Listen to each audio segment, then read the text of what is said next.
Money can be a source of inspiration to start learning how to manage personal finances, but in reality, this is not just for the wealthy. In fact, knowing how to manage personal finances can help everyone build a stable and secure financial future, even if the starting amount is small. In this video, we want to share with you the strategies and skills needed to manage personal finances smartly and effectively. Let's explore how to create financial stability and promote personal development. 1. Pay yourself. First, paying yourself first?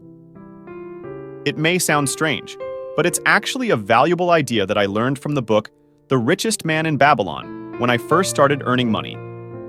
Before that, I often lived in a state of scarcity, spending all my income without leaving any surplus. The idea is simple. Every time you earn $10, pay yourself $1 first. This means allocating 10% of your monthly income for self-reward. Although someone might think it's impossible to spend money on themselves when income is still limited. But believe me, when I was just out of college and earning just over $500 a month, I did this by putting $50 into my account every month. The important thing is the realization that you deserve top priority. And from this, I learned to live more meaningfully, not just relying on the 10% of income, but also aiming for a stable and independent financial future. 2. Saving isn't always the best option. Saving is perhaps one of the most familiar concepts to most of us. We are often encouraged that to have a stable financial future, saving is indispensable. However, what's important is how we save and manage the money we've saved. One common advice is to save 10% of your monthly income. However, you might feel challenged when it comes to keeping a large portion of the money you've earned. Therefore, let's reconsider this approach.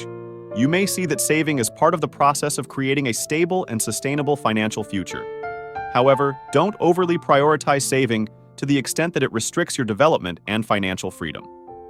Consider whether the money you save is being invested and earning effectively, rather than simply sitting idle. Another approach is not to save a fixed portion of income, but instead consider investment opportunities.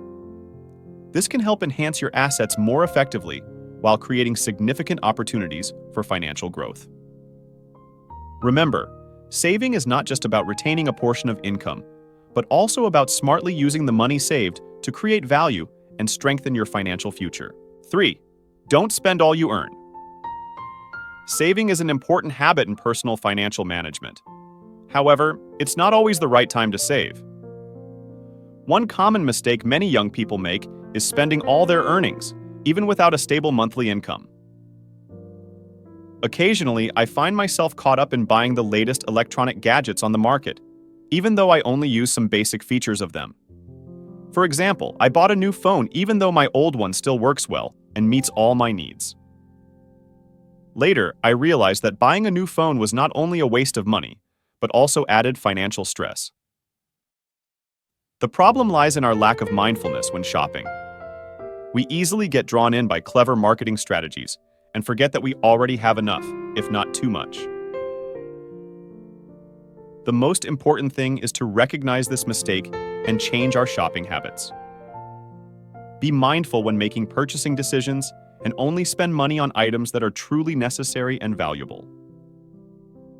Look for ways to save and invest the money you've saved wisely to create sustainable and stable financial opportunities for the future. 4. Understanding debt, avoiding bad debt. When you hear the word debt, many people often think of something negative. But if you understand debt well, you will realize that it can also be a powerful tool. However, it's a double-edged sword. Let's start with the concept of good debt and bad debt. Good debt is when you borrow money from others and use that money to generate more income, thereby repaying the principal along with interest. For example, you might borrow money from a bank to invest in a business with higher returns. In this case, the debt from the bank is an example of good debt because you can easily repay it. On the other hand, bad debt is often consumer debt, spending now and paying later, usually exceeding your ability to repay. These debts often come with high interest rates, making it difficult to repay and potentially leading to indebtedness. Be cautious of easy borrowing proposals, as you may fall into a debt trap. For example, suppose your average salary is $4,000 per month. Someone might propose to lend you $12,000 for 3 months, with a monthly interest payment of only $400. This proposal might seem attractive, but after 1 year, the total amount you have to repay will be $16,800. With no increase in salary, you may struggle to repay the principal and continue paying monthly interest, especially when the interest rate can go up to 40%. Compare this to borrowing from a bank, where the interest rate typically ranges from 6 to 8% over 2 years. This is a reasonable interest rate, not skyrocketing like in the case of bad debt. Remember that failing to repay debts on time can also result in penalties and further financial difficulties. 5. Buy assets, not liabilities. Have you ever wondered why some successful people always focus on buying assets instead of liabilities? The answer can be found in how they define assets and liabilities. If you've read Robert T. Kiyosaki's book, Rich Dad, Poor Dad, you'll notice that the author dedicates the entire first chapter to discussing this mindset. Essentially, it's about only purchasing what can bring you benefits. This is a life philosophy that some successful individuals consistently apply. This mindset is not just a concept, but a way of life. It's about investing only in things that can provide long-term value and benefits for you.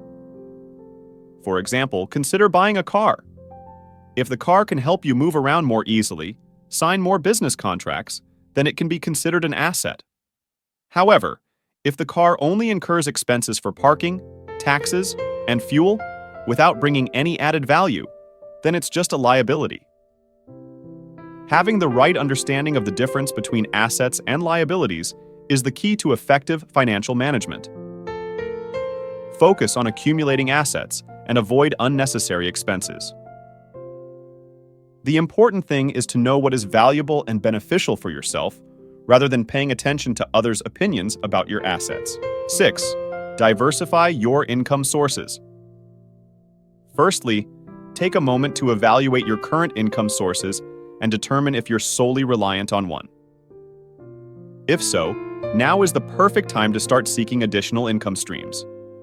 For example, if you're working at a company and receiving a fixed monthly income, consider ways to increase your earnings from this source. This could involve working harder, taking on extra hours, or improving your work efficiency to earn more for your business. However, it's essential to recognize that this income source has limitations and may not lead to accumulating more wealth for you. Therefore, explore and discover ways to create new income streams.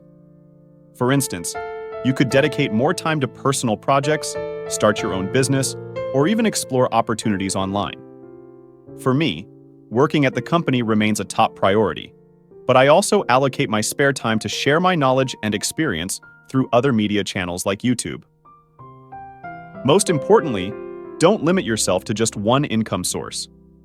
By diversifying your income streams, you'll enhance your financial opportunities and achieve your goals more effectively. 7. Applying the 50-20-30 rule, or the 6-jar method, to personal finance management. Applying the 50-20-30 rule, or the 6-jar method, to personal finance management can provide you with a comprehensive overview and a well-planned expenditure strategy. According to the 50-20-30 principle, you would allocate your income as follows: 50% for essential needs like food, transportation, and bills. 30% for discretionary spending such as clothing, dining out, and non-essential purchases. And 20% for savings, investments, education, or financial security. Meanwhile, the 6-jar method divides expenditures as follows: 55% for essential needs, NEC, 10% for long-term savings, LTS, 10% for education and self-development, EDU, 10% for entertainment, play, 10% for investing and financial freedom, FFA, and 5% for charity, give. However, it's crucial to customize your plan to fit your personal situation and goals. For example, if you have a higher income, you might increase the percentage allocated to education and self-development, or boost your investment allocation to build wealth for the future. The most important aspect is to have a plan, and adhere to it systematically to ensure that you're using your money wisely and efficiently. Additionally, as usual, because YouTube's algorithm favors videos with more likes, if you enjoyed this video, please hit the like button to help our video reach more people. You can also subscribe to the channel to receive notifications whenever new content is updated.